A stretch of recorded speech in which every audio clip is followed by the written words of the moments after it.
Online bank loan എന്ന വ്യാജേന യുവതിയിൽ നിന്നും 2 ലക്ഷം രൂപ തട്ടിയെടുത്ത് പ്രതികൾ പിടിയിൽ. കോട്ടയം ഈരാറ്റുപേട്ട പോലീസാണ് പ്രതികളെ അറസ്റ്റ് ചെയ്തത്. ഭരണങ്ങാനം സ്വദേശിയാണ് തട്ടിപ്പിനിരയായത്.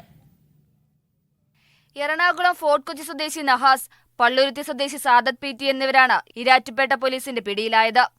പരാതിക്കാരിയിൽ നിന്നും പേഴ്സണൽ ലോൺ തരപ്പെടുത്തി നൽകാമെന്ന് പറഞ്ഞ് 2 ലക്ഷം രൂപ പ്രതികൾ തട്ടിയെടുത്തു. യുവതി ഫേസ്ബുക്കിൽ സ്വകാര്യ ബാങ്കിന്റെ പേഴ്സണൽ ലോൺ പരസ്യം കണ്ട് ലിങ്ക് വഴി ലോണിന് അപേക്ഷിച്ചു. തുടർന്ന് വീട്ടമ്മയോട് 5 ലക്ഷം രൂപ വരെ ലോൺ ലഭിക്കുമെന്നും ഇതിനായി പ്രോസസിംഗ് ഫീസും മറ്റിനത്തിലുമായി പണമടയ്ക്കണമെന്നും ആവശ്യപ്പെട്ടു. ഇങ്ങനെ 2 ലക്ഷം രൂപ പലതവണയായി പ്രതികൾ വാങ്ങിയെടുത്തു. തട്ടിപ്പ് മനസ്സിലാക്കിയ ഇവർ പിന്നീട് പോലീസിൽ പരാതി നൽകുകയായിരുന്നു. പോലീസ് നടത്തിയ ശാസ്ത്രീയ അന്വേഷണത്തിനൊടുവിലാണ് പ്രതികൾ വലയിലായത്. കോടതിയിൽ ഹാജരാക്കിയ ഇവരെ റിമാൻഡ് ചെയ്തു. തട്ടിപ്പിൽ കൂടുതൽ പേർക്ക് പങ്കുണ്ടോ എന്നും പോലീസ് അന്വേഷിക്കുന്നുണ്ട്. മീഡിയ 1 കോട്ടയം.